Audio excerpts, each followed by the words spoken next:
Alors, autre nouveauté au salon de Munich sur le stand Mercedes avec l'AMG GT 63 SE Performance.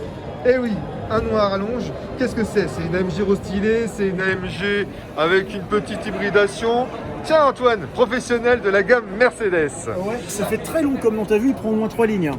Oui, c'est quand même un petit peu abusé. Voilà. Bon, il y a un petit lifting, mais c'est assez léger apparemment.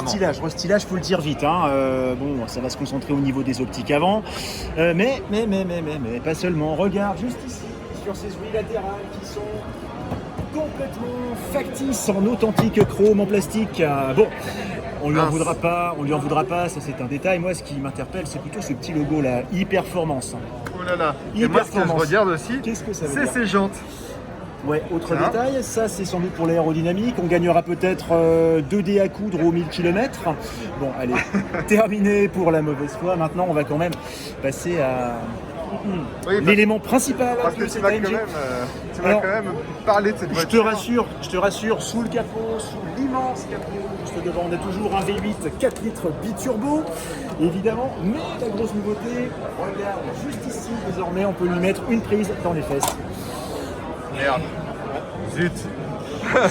Comme tu dis. Alors, pas de panique. Mais tu me l'as présenté cette voiture comme la plus puissante Mercedes AMG de la gamme.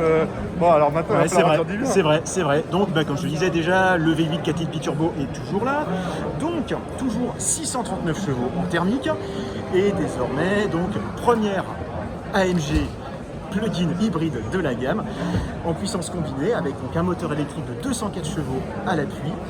On dispose de 843 chevaux. Ben oui, voilà, 843 chevaux. Oui, c'est ça la petite surprise. Voilà, surprise, exactement. Voilà, une AMG surprise. Bref, donc 843 chevaux, on n'est plus très loin de la barre des 1000 chevaux. On va dire que c'est le minimum vital, il y a quand même près de 2 tonnes 4 à déplacer. Hein, c'est vrai que c'est une énorme 2 tonnes 4. Alors pourquoi uniquement pour l'instant sur la AMG GT 4 portes et non pas sur le coupé? Tout simplement parce qu'il faut de la place pour caser une batterie de 16 kWh. Alors évidemment, batterie de 16 kWh, ça paraît tout à fait modeste. Et l'autonomie en électrique, reste, voilà, on peut jeter un œil d'abord si tu veux. Tout à fait similaire à l'autonomie en 100% électrique. Exactement, 12 km. Donc 12 km, effectivement, ça paraît totalement dérisoire quand on parle donc d'un coupé 4 portes de ce calibre. Donc l'hybridation va plutôt au service des performances, quoi. Absolument, ouais. Totalement au service des performances, 0 à 100 en 2 secondes 9, 0 à 100 en 2 secondes 9. Je sais pas si t'imagines pour propulser, donc comme on l'a dit, combien j'ai dit 2380 kg à vide. C'est quand même un chrono de supercar. C'est un chrono de supercar, un couple combiné surtout de 1400 Nm. Donc évidemment qui a été limité 1400 Nm parce que sans quoi je pense qu'en 2 accélérations, tu vois ces grosses, ces très jolies jantes donc, dont on a parlé tout à l'heure avec ces grosses gommes en 315 de large sur les 21 pouces, et bien je pense qu'en 3 accélérations, tu aurais épluché et les gommes et le bitume. Donc avec autant de couple, il y a une boule d'attelage derrière ou comment ça se passe? Je ne sais pas si c'est compatible avec la batterie, on va demander effectivement, mais pour tracter, effectivement, oui. Pour tracter un bateau, des chevaux. Un petit yacht. Voilà. Allez, 843 chevaux, si on veut arrondir à 845 chevaux, on peut au moins en accrocher 2 derrière. Voilà.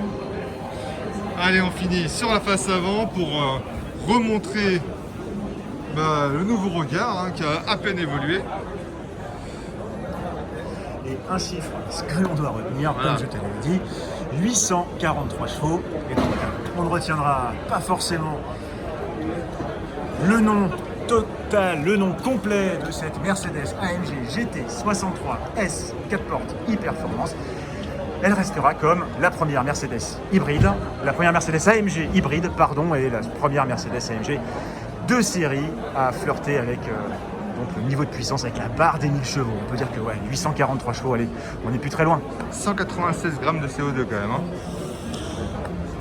Dommage qu'elle ne soit pas homologuée en 5 places, parce que, législation française, petite astuce, à partir de 3 enfants, vous avez un abattement de 20 grammes par CO2, comme on disait, les enfants sont formidables. Hein, et il est incollable dans le domaine. Bon allez. Par contre, ça marche sur une Audi RS6. À la suite.